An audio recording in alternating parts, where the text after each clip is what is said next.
Hey everybody, this is part 2 on how your body detoxifies itself and what goes wrong so that we get sick, diseased, tired, and all that bad stuff. So we're going to talk about how the cell detoxifies. Basically, inflammation is driving disease in our country. You fix the cell to get well. So I'm going to go over a few different points here. Number one, we talked about the cell, all of the little mechanisms in the cell that keep us functioning. The cell wall is made out of good, healthy oils that actually allow substances to get in and out of the cell, like hormones and neurotransmitters get into the cell. Basically, toxins get out of the cell. So that door, the sliding glass door, needs to open to let good stuff in and bad stuff out. When the cell walls are inflamed because of toxins in our environment that get into our body, then those doors don't work anymore. They're rusty. Okay? So basically, if we take a look at the cell wall, when we have hormones that get into the cell wall, like thyroid hormone that comes from our thyroid gland, we get insulin that comes from our pancreas, we have female hormones and male hormones that come from our adrenal glands and gonads.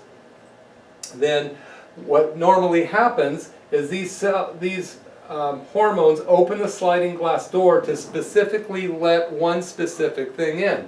For instance, the receptor or the sliding glass door on your cell only will open the door for insulin to let glucose in. You have a receptor for T3 hormone on your cell that will only open when T3 comes to that door. Nobody else gets in.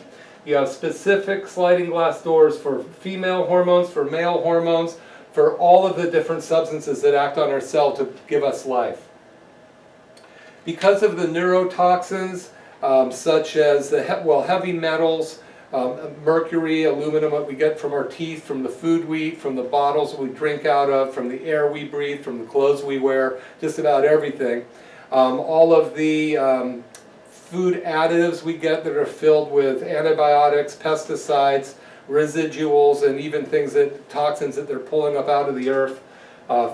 There's something like 1,300 different food additives the FDA allows in our food, and this stuff gets gets us toxic. So the cell walls become inflamed. When the cell walls become inflamed, just like if you got stung by a bee, everything swells up. Those receptors plug and they close up so nothing can get through to them.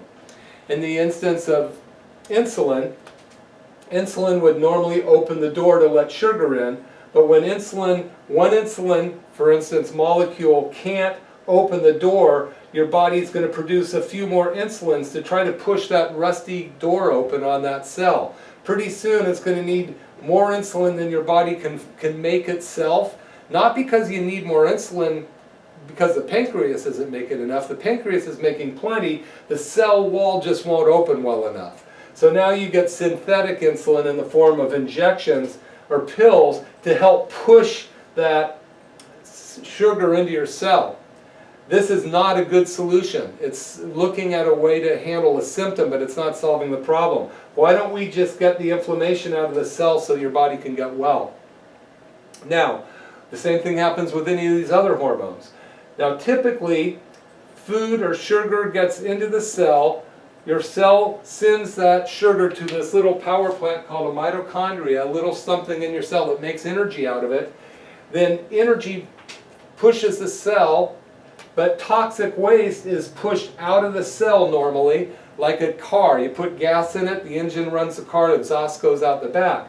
When your cell walls are plugged, the exhaust can't get out of your cells. All of the inside of your cell is polluted. It's kind of like if you took a hose and stuck it in your exhaust pipe and put it in your window and drove down the street. Pretty soon you're going to get sick and die. Well, when your body's polluted, pretty soon you're going to get sick and die.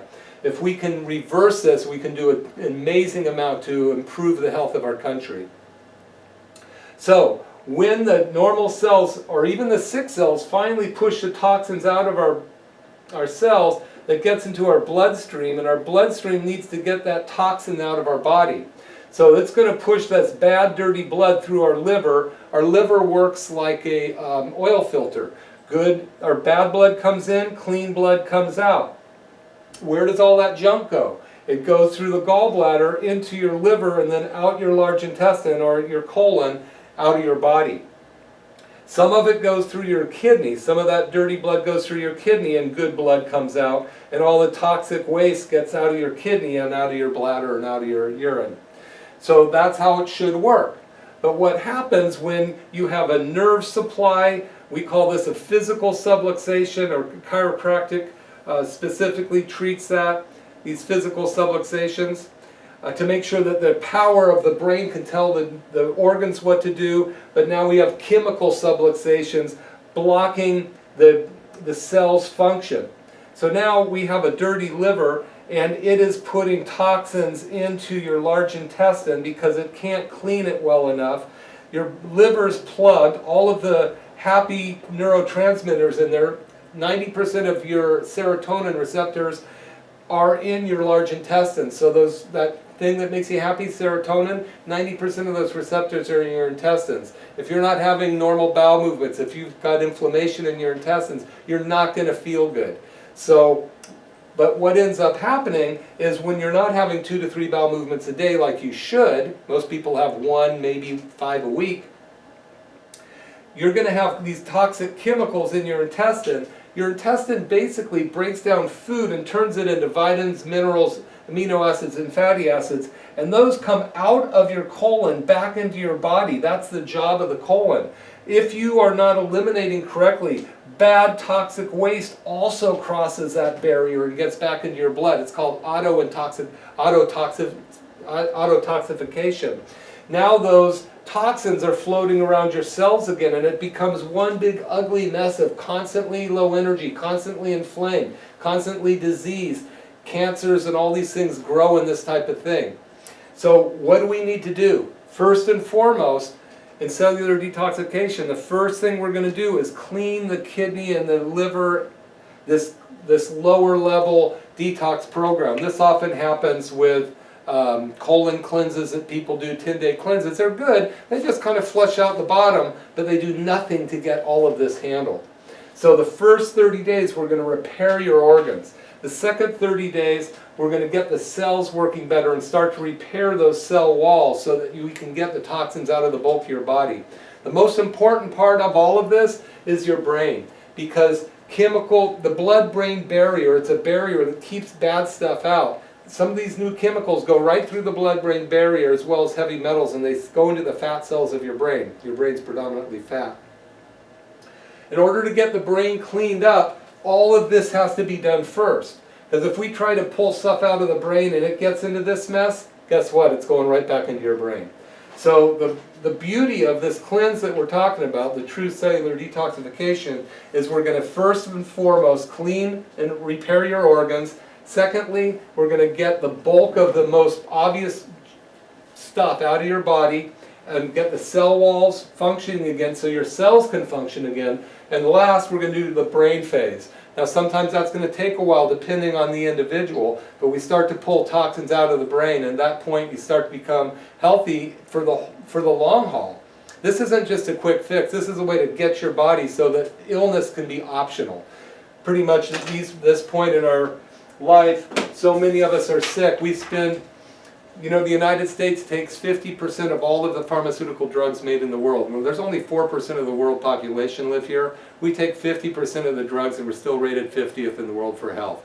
More drugs aren't the answer. Cleaning the cell, fix the cell to get well. That's what this is all about. So this is a